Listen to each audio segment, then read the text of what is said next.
disebut dalam Al-Quran dengan kisah Bal'am ibn Ba'urah. Siapa dia? Bal'am ibn Ba'urah, kisah di zaman Bani Israel. Bal'am ibn Ba'urah, ikhwatu fiddin yang dimuliakan Allah Azza wa Jal, dia masih keturunan Nabi Lut alaihi salatu wassalam. Lah dari keturunan Lut alaihi salatu wassalam lahirlah ulama besar Bani Israel. Bahkan dikatakan dia adalah ulama yang paling cerdas dari kalangan Bani Israel. Bal'am ibn Ba'urah, ikhwatu fiddin yang dimuliakan Allah Azza wa Jal, dia hidup di negeri yang memiliki atau penduduknya Jabbarun. Jadi orang-orangnya itu adalah orang-orang yang sombong. Para pejabatnya adalah pejabat-pejabat yang sombong, yang congkak. Lah ketika orang-orang Kan'aniyun ini mendengar bahwa Nabi Musa alaihi salatu wassalam, orang-orang Kan'aniyun terutama para pejabatnya, orang-orang Jabbarun, mereka khawatir kalau kedatangan Nabi Musa alaihi salatu wassalam ke negerinya itu akan membuat kerusakan atau akan menjajah mereka. Mereka tidak tahu bahwa Nabi Musa tidak seperti itu. Dia seorang nabi. Tapi kekhawatiran, ikhwatu fiddin, biasa para pejabat, para pemimpin yang zalim, ketika datang orang baik, tentu mereka khawatir. Akhirnya orang-orang Jabbarun, orang-orang Kan'aniyun ini kekhawatirannya terhadap Musa dan pasukannya akan menjajah mereka. Maka mereka kemudian mendatangi Bal'am ibn Ba'urah. Dan ketika itu Bal'am adalah seorang ulama yang sangat cerdas di sekian banyak ulama Bani Israel. Lah Bal'am ibn Ba'urah, ikhwatu fiddin, dia menguasai rahasia nama-nama Allah Subhanahu wa ta'ala. Sehingga dengan mengetahui nama-nama rahasia Allah, hampir seluruh doa-doa Bal'am tidak pernah ditolak Allah Subhanahu wa ta'ala. Jadi kalau dia berdoa itu, dia langsung dikabulkan. Dan itu ma'ruf, sangat terkenal, bahwa Bal'am ini kalau berdoa kepada Allah Azza wa Jalla langsung dikabulkan doanya. Sehingga orang-orang Kan'aniyun, Jabbarun ini, mereka mendatangi Bal'am agar Bal'am berdoa kepada Allah untuk menghancurkan Musa dan Bani Israel. Bal'am marah ketika itu. Bagaimana mungkin aku berdoa kepada seorang nabi? Dia tahu bahwa Musa seorang nabi. Bahkan bukan hanya seorang nabi, tapi juga rasul. Orang-orang Jabbarun ini, orang-orang sombong ini terus mendekati Bal'am. Akhirnya mereka menawarkan kekayaan yang sangat besar, jabatan yang sangat tinggi. Kalau engkau menolong kami, apapun kehendak engkau wahai Bal'am, aku akan berikan. Kami akan berikan. Seberapa banyak kekayaan yang kau kehendaki, kami akan berikan. Pertama Bal'am menolak dan terus menolak, tidak mau. Mustahil saya mendoakan celaka bagi seorang nabi, ya kan? Akhirnya ikhwatu fiddin yang dimuliakan Allah Azza wa Jalla, Bal'am ini terpengaruh oleh istrinya. Istrinya ini yang kemudian terbayang-bayang kalau dia memiliki kekayaan yang banyak, jabatan yang tinggi, tentu akan lebih dihormati lagi. Akhirnya Bal'am pun terpengaruh dengan dunia sehingga menanggalkan keulamaannya, na'udzubillah. Mulailah Bal'am berdoa kepada Allah Subhanahu wa ta'ala. Faya subhanallah ikhwan, tidak mungkin seorang nabi akan didoakan kecelakaan dan langsung celaka. Tidak mungkin. Nabi memiliki para malaikat yang menjaganya. Sehingga niat Bal'am ini adalah niat yang buruk. Allah tidak mengijabah doanya. Setiap kali dia berdoa kepada Allah tentang kecelakaan kepada Musa dan Bani Israel, kecelakaan itu justru menimpa kaumnya Kan'an.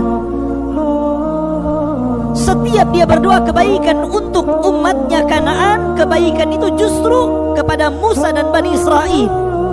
Lidahnya kepeleset-peleset. Sehingga Maka para pemimpin Kan'aniyun ini mengatakan, wailaka ya Bal'am, celaka kau Bal'am. Mestinya engkau berdoa kecelakaan kepada Musa, kenapa kau berdoa kecelakaan untuk kami? Maka Bal'am mengatakan bahwa cara ini tidak bagus. Kita buat cara lain. Apa caranya?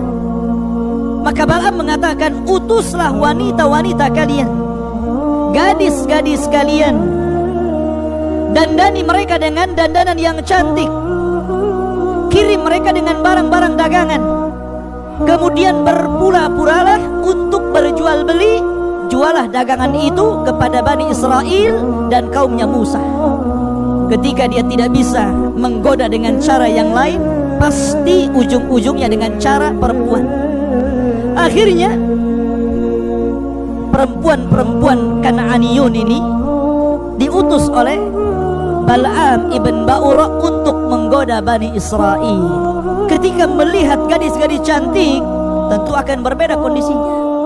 Ini godaan ikhwatu fiddin yang dimuliakan Allah Azza wa Jalla. Maka akhirnya wanita-wanita itu pun pura-pura jual beli dan sambil menggoda umatnya Musa alaihi salatu wassalam. Akhirnya ada salah satu pemimpin dari 12 pemimpin ini, bawahan Musa, tergoda dengan kecantikan putri Kan'ani. Akhirnya karena dia sudah tergoda dengan wanita tersebut, dibawalah wanita itu ke hadapan Musa dan mengatakan, ya Musa, apakah kalau aku bawa wanita itu engkau akan melarang kami? Kata Musa, ya, Allah mengharamkan, tidak boleh melakukan perzinahan. Maka dia mengatakan, sungguh apa yang kau katakan sebelumnya sudah aku tebak, pasti kau akan mengatakan seperti itu.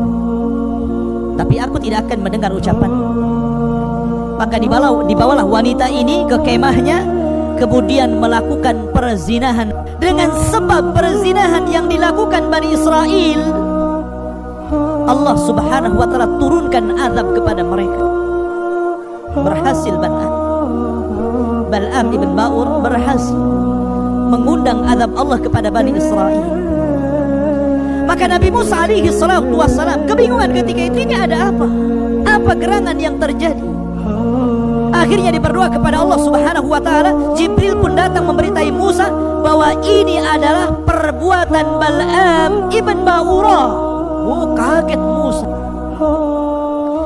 Maka Allah subhanahu wa ta'ala kemudian mengabulkan permintaan Musa agar Allah mencabut seluruh pengetahuan Bal'am tentang rahasia nama-nama Allah yang a'zam. Maka Bal'am sekali lagi mengatakan, khasirtu dunya wal akhirah. Sungguh aku rugi dunia dan akhirat. Sudah membuat Musa terkena azab Allah subhanahu wa ta'ala. Tapi Bal'am terus mengikuti hawa nafsunya, bukan bertobat. Akhirnya ikhwatu fiddin, ada salah seorang pemimpin yang lain dari pemimpin 12 ini marah karena tahu sebabnya. Dia mengambil tombak, kemudian datang ke kemah salah satu pemimpin yang sedang berzina.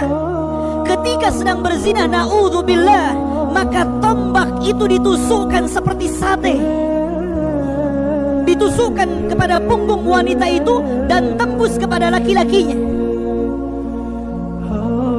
Akhirnya tombak itu dibawa, ikhwatu fiddin, dibawa seperti ini, sementara terpanggang dalam tombak itu laki-laki dan wanita yang sedang berzina.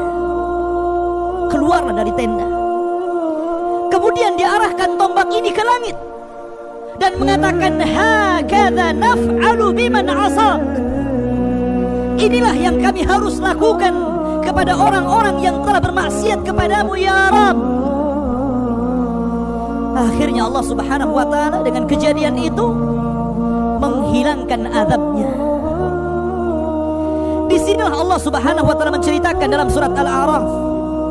Allah subhanahu wa ta'ala berfirman, bacakan kepada mereka wahai Muhammad umatmu tentang seorang laki-laki yang kami berikan kepadanya tanda-tanda kuasa Allah yang luar biasa. Dialah Bal'am ibn Ba'ura. Tiba-tiba orang ini, maksudnya Bal'am bin Ba'ura, menanggalkan pakaian keulamaannya. menanggalkan pakaian kesolehannya, menanggalkan pakaian ahli ibadahnya. Jadilah Bal'am menjadi orang yang paling sesat. Na'udzubillah. Hidayah, ikhwan, hidayah itu milik Allah, bukan milik kita. Terkadang kita punya kawan ya, yang tadinya ahli salat, ahli puasa, rajin di majelis ta'lim, tiba-tiba hari ini dia menjadi preman, ketua geng. Terkadang dia jauh dari masjid, bahkan menjadi orang yang paling jahat. Terkadang seperti itu kita melihat manusia yang seperti itu. Makanya Rasul senantiasa berdoa, wahai zat yang membolak-balikan hati manusia, tetapkan hatiku di atas ketaatan kepadamu, tetapkan hatiku di atas agamamu. Karena terkadang yusbih mu'min wa yumsi kafir. Terkadang orang paginya mukmin, malamnya sudah kafir. Hidayah milik Allah.